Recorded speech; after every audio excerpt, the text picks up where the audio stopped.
Welcome to the Medium in the Middle podcast. I'm your host, Stephanie, the medium in the middle. On this podcast, I share my journey as a developing psychic medium, as a Reiki master teacher, as an Akashic record practitioner, and anything else that's thrown my way. Join me every week. I release new episodes every Tuesday. Hello, Middlers! Welcome to episode 113, where I am happy to report my microphone is plugged into the computer this week. You know, cue the applause. You think I would know this by now. I don't know where my mind was last week, but I plugged my microphone into my desk, so it was charging, which is great for a microphone that doesn't need to be charged. So here we are. We're back with audio. This week, we kind of have a melting pot of things that I want to talk about. Bear with me, it's going to be more like a chit-chat episode about a few things that I just want to bring to the pod and discuss and share with you. So we're going to just have a little this and a little that today. First, we're going to start off with the card pull. I did 2 cards this week, and the first card was from the Rebecca Campbell Work Your Light Oracle deck. I wanted to reshuffle, same as last week, I think. I wanted to reshuffle, and I got the same card.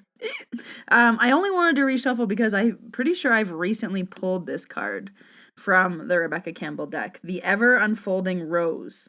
Cracked open, it's happening for you, not to you. And honestly, when I put the card back in the first time, I was like, oh, I already pulled that one recently. And I shuffled again, and I got it again, and I immediately had the message, nope, they need to hear it again. Like, this message is for someone to hear again. So here it is for you, folks. Cracked open, it's happening for you, not to you. The challenge of life is to keep your heart open when you most want to close it. To let life crack you open. To open through hurt and loss, to allow what is falling away to fall away. Being human is a courageous act. A life well lived is full of losses and tragedies, as much as triumphs and adventures. Wherever you find yourself at the moment, life is coaxing you to keep your heart open no matter how much it hurts. To continually unfold. To let life crack you open. This card is for sure from the first episode from this year. Perhaps you are going through a difficult time right now. Instead of cursing the difficulty, see it as a blessing, to open yourself up to the truth that, perhaps, as hard as it may be, life is happening for you, not to you, and one day in the not-so-distant future, you may just bless the thing that broke you down and cracked you open because the world needs you open. Now is the time to go gently, to treat yourself like a tender, sweet baby, to wrap yourself in a blanket and trust that the mother has you cradled in her arms. The seas may not be all smooth sailing, but you are safe and you are held. One day, not too far from today, you will look back at the transformation and be blown away by the poetry of life. Everything is going to be okay. The ever-unfolding rose. I guess we needed that twice this year already.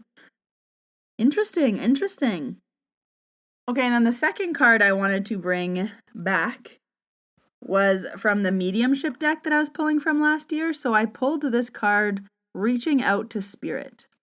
Communication always benefits and enhances any relationship, and that includes the one with spirit. Many people believe that the only time to connect with spirit is when you want to link with those on the other side. In fact, spirit, the divine source, is there for you anytime you wish. At different times throughout the day, try to stop for a few minutes and reach out with your mind to spirit.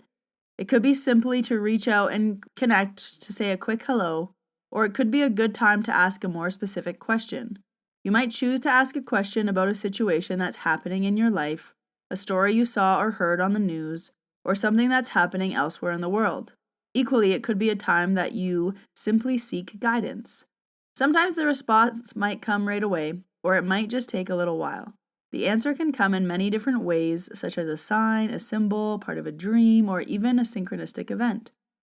Working with spirit is very much a partnership, and no matter what form of communication takes place, it's a vital part of the process. When you take the time to reach out to spirit, you're attuning yourself to a higher vibration or frequency similar to a radio signal. Every time you connect with spirit, the stronger the connection becomes. Ooh, I like this card, and it's going to kind of bring in or tie in what I want to talk about today. So very interesting, reaching out to spirit. If you want to see these cards, I always post them on Instagram every week at Medium in the Middle if you want to follow me. I post a lot of funny things on my Instagram because I think I'm hilarious. And moving on to announcements. Announcements. Just like in school after you had to sing "Oh Canada," everyone had to stand and then you heard the announcements for the day. I used to love that part of the day. Anyone else? Anyways, I feel like I want to give y'all a life update, but I don't have much. I'm redoing my website. It will be live very soon. And I'm very excited about that because I've had a DIY website for far too long, and I don't know how anyone has purchased anything from me, honestly, looking at it. And the new one that was done professionally, very hilarious. But I do want to say on that note, start with a DIY website. You don't need a fancy one right away. You don't have to invest all the money right away. Done is better than perfect. Just get it up. But almost a year and a half later, I just really need to elevate that. So that's coming soon. I'm feeling good, ready to work. There's some being rekindled with how much I love my job, especially teaching Reiki. Being back to Reiki the past few weekends has just brought me so much joy and happiness and reminded me how much I love teaching Reiki. Not that I forgot, but having a few weeks off was weird and sad and I missed it, and being back in the groove just feels so good. So that's actually an announcement. There is Reiki in February. So if you want to learn Reiki level 1, there's still space in the February 26th, 27th course. If you are a Reiki level 1 student looking to expand and learn Reiki level 2, there is a level 2 course February 5th and 6th. Those both still have spaces in them. And the other announcement is this month's meeting in the middle is this Saturday, January 29th, and you asked for this, how to read your Akashic records. So I'm a teacher in this 2-hour event, workshop, I want to call it. So it's 2 hours where I'll tell you all about the Akashic records in the first hour. And then in the second hour, I take you in and out of your records so you can learn how to ask questions. You can learn how to access them yourself. Very fun. It is $44 Canadian, which is cheaper than a 45-minute Akashic record reading with me. But you can learn it to do it yourself. And the replay is available if you can't make it live. So I'll leave all the links for that down below in the show notes.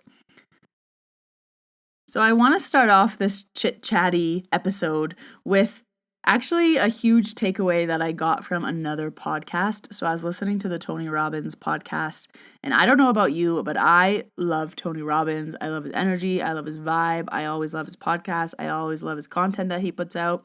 And it is one of my goals. I'm going to add this to my list to attend one of his events. It has just been in my realm for like many years now. I had a friend that went and we talked about it. She's like, Steph, you would love it. So one day I want to go, probably post-COVID. But anyways, I was listening to one of his podcasts and I had a lot of takeaways from it that I wanted to share with you guys because it's something that comes up a lot in my work.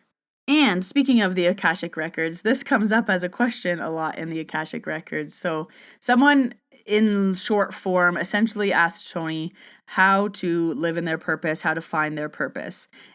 He said a lot of things in his answers, but I'm going to pull 3 things that I really like in his answer that I think would really help you. So she was essentially asking about her purpose. And I know people are constantly searching for their purpose, looking for their life's purpose.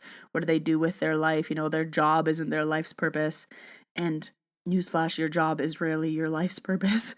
But, you know, the Akasha can tell you a lot about that. And so one thing that he said, which really like heightened my attention and got me paying attention and also got me writing things down, which I never do in a podcast, but I wrote it down in my phone. The first thing that I love that he said was, who says you have one purpose? I loved that because the Akashic records say that a lot, where we're all searching for this one purpose in our lives of like, we are meant to do X. And then like once you do X, you cross go die and you go start over. Like it doesn't work that way.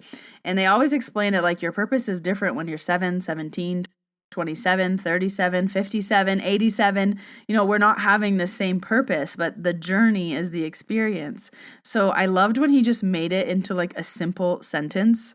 Who says you have one purpose? Who? But in our minds, right, we just think that we have this one purpose. So I really loved that, and it led into the next statement that he said, which I like. Literally, I was cooking breakfast, and I put down my spoon, and I started clapping. He said this, Who says your purpose is going to pay you? Who says your purpose is going to pay you? Okay, Tony. Okay, we hear you. But it is so true. And how many of us needed to hear that or need to hear that? Who says your purpose is going to pay you? And I know you see people like me, I just talked about how much I love Reiki and I love my job and I get all this purpose from my job. But it's funny because when I go to my mentor, when I went last time, she essentially told me that I can't only get my purpose from my job.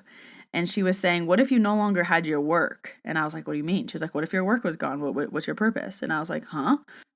It was this really interesting conversation of saying like, what you can't only fill up your cup from one tap. What happens when that tap runs dry? What happens when that tap breaks? What happens when that tap has no more water for you? And I was like, what do you mean I can't only find purpose from my work? And she was like, you need to go find other things in your life that give you fulfillment. And it was such an interesting perspective because I was like, yeah, got it figured out. And then it was like, oh, no, wait, no, I don't. So I loved that. Who said your purpose is going to pay you? And something else that I wanted to talk about on the podcast, I was rewatching The Queen's Gambit on Netflix, and she was playing this Russian player, and he was very young. I think he was like 13, 12. And she was like one of the best in the world, and they were playing each other, and she beat him. And after the game, she was like kind of congratulating him, being like, you're an amazing chess player, and like, great job. She said, they say you're going to be the Grand Master, or whatever it's called, I forget, but you're going to be the Grand Master of chess by the time you're 16. And he was like, yes, like I will be the Grand Master of chess by the time I'm 16. And then she said, amazing. What do you plan to do after that? And he said, I don't understand. And she was like, you're going to be the Grand Master by 16. He was like, yes. She's like, what do you plan to do after that? He was like, I don't understand. She said, you're going to be the highest level of chess by the time you're 16 years old. There is no going higher than that. There's nothing more that you do after that. Once you're the Grand Master, you are it. You are there. You are done. You are complete. She's like, what will you do after that? And he just looked at her so confused, and she walked away. And I think she realized that chess was her whole life. She was trying to kind of question him, who was chess was his whole life. But I was just like, again, mic drop moment. I was like, whoa. And we all do this, though. We are running to the finish line of something to be at the finish line. And then we're here and we're like, okay, now what? So this leads me to the last thing that Tony said in the podcast that I wrote down, because it really, really got me thinking, especially in January, where we're still riding those coattails of the goals. And he said, the goal isn't to achieve your goal.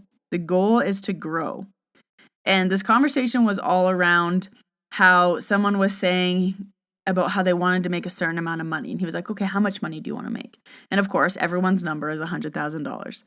And he's like, okay, you want to make $100,000. Then she's like, yeah, but if I want to do this, this, and this, then I need $1 million. He's like, okay, so those are your two goals. That $100,000, eventually $1 million. She's like, yes. And he said, who in this room has had a goal of $100,000? Everyone raised their hand.